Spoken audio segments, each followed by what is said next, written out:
Yo, what's up, Swag? You already know what time it is, man. It's your boy KLR, aka KL Swag, back here with a video, man. We are back here with another Matt B. Great reaction, man. Nobody in the Pac-12 believes in Colorado. Travis Hunter and Shedeur Sanders. Let's get into it. Colorado is not even in the top 10, which means if they're not the next team on this list that I say, that means they're last. You got to be mad. If you're not mad, that means you're not passionate about your team. I'd be mad if my team was put this low on a list like this.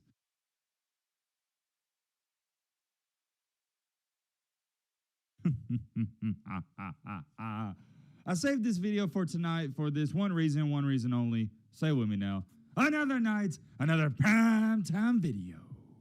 Oh man, it's been a while since we said that intro. Let me know if y'all missed it, but also it's been a week to be exact, July 15th, since we talked about Colorado, Shedeur Sanders, and Deion Sanders in general. Well, actually, let me take that back. We talked about Deion and his surgery that happened 3 days ago, but I'm talking about the Colorado football team. You get what I'm trying to say. And I hope y'all can tell from the tone of my voice, I'm so excited to get into this video.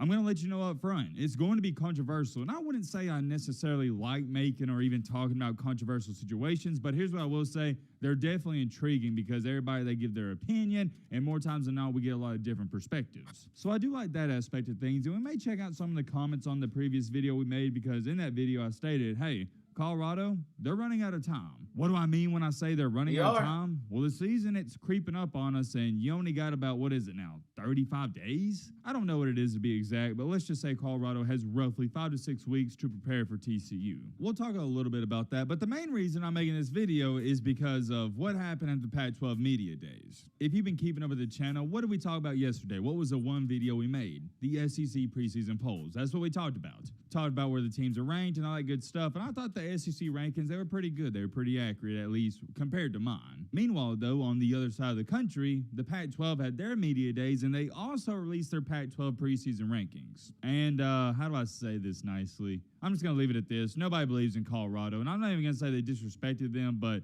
where they ranked for right now, them they're going to do was that. very low. And I think some people will say it's disrespectful, and I'm not going to lie, I was shocked to see where all these people, they put Colorado on this list. I'm just going to be blunt and say it, I was shocked. Maybe I shouldn't be shocked considering they went 1-11, got a new coach on that, but I was. Because I just thought the vibe and the feel around that conference is they were going to give Deion and this entire Colorado team and staff a lot more respect, but they didn't. And also, let me make this clear, I'm not saying they had to put them in the top 5, but to put them where they did, it shocked me, and I'll leave it at that. We're going to talk all about that in tonight's video. It is the one and only topic we're going to talk about because I do believe it's that important. And by the way, we ain't doing no intro, no corny stuff, none of that. It's simple. You like college football and you want to be a part of our community, we'd love to have you here. If you don't want to be a part of our community, subscribe, do none of that, that's cool too. Let's just get straight into it. First thing is first, y'all know I like to start these videos. Let's check out one and only one comment on the previous video. I really like it. It's a different perspective, which I like. You got to remember, guys, not every time someone has a different view on things, it means they're hating on you or they hate what you got to say. It's just their own opinion, and that's what we welcome on this channel. And also, this comment got a lot of likes, so I like to assume a lot of people agree with them. Big Mike, by the way, shout out to Big Mike, thank you for leaving this comment, said this. Matt, TCU has 49 days to prepare. YouTube is the new home of NFL Sunday Ticket. Sign up now and get $50 off. For Colorado, a team that has been assembled with some really talented and hungry players. Okay, yeah, so that means now at this point in time, the game will be played in 42 days. My apologies, because I think earlier in this video I said 35 days. I was 1 week off, but still, you get the point. I want you to keep in mind that the Buffs are adding 39.5 sacks to their defense. The offense has a 4-star quarterback that has dropped 3,500 passing yards and an average of 40 TDs for the last 2 years. The offensive line is grossly upgraded, and the wide receiver room is one of the best in the country. No, I disagree with that strongly. You could say one of the top 15 in the country, but one of the best in the country, no. Continuing along here right after country, the running game is very strong. I'd agree with that. I would think a person such as yourself who preaches vision and being able to see yourself accomplishing your dreams would understand a person like Coach Prime and his ability to win and win immediately. P.S. Don't forget the great coaching staff. Colorado 10-2 or more. Hashtag we coming. Wow. I like it. About that. Thank you again, Big Mike, for that comment. 10-2 or more? No, I don't think so, partner. I don't think so. How about 5-7, or 6-6, or 7-5? 10-2? Yeah, you reached it, my brother. I want to address this part, and we gotta move on to talk about the main subject. I'll highlight it for you right here, where he stated, "I would think a person such as yourself who preaches vision and being able to see yourself accomplishing your dreams would understand a person like Coach Prime and his ability to win and win immediately." Yes, I do, but I also live in reality. I'm also a realist. I believe Coach Prime is going to be extremely successful at Colorado, but it's going to take a couple of years. I'll leave it at that. I don't want to sound like a broken record player. Y'all know how I feel about the situation. Whereas some of these Colorado fans are saying, hey, we're going to go 9-3 or 8-4 in year one.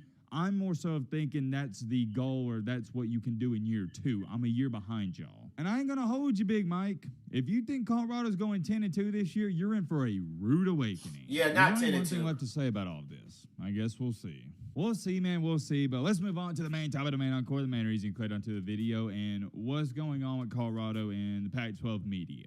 Let me give you some quick context just in case some people don't understand what this is. Every single year, about 40, 50 days before the regular season, the media in a certain conference, they come out with their preseason poll. I can't dumb it down any more than this. So, like, for example, the SEC, they have their own media poll, and then the Pac-12, which we're about to take a look at, they have their own media poll. This isn't some AP poll, BCS poll, playoff poll, none of that. This is a conference media preseason poll. I can't dumb it down any more than that, and let's take a look at it. You didn't have to be a rocket scientist to figure out that USC was going to be at the top of this list, and they are the favorite to win the Pac-12 with 25 first place. Yeah, that's crazy. Behind them at number 2, you got Washington, 3 Utah, 4 Oregon. Kind of shocked me. I thought Oregon would be, no, now that I think about it, yeah, it's a good spot. 5, I thought Oregon would be State. higher. Remember, they got the new quarterback, DJ Ugabadoogie, in 6, UCLA. So there's your top 6, and wow. I would say I don't have a problem with that. I'm cool with that.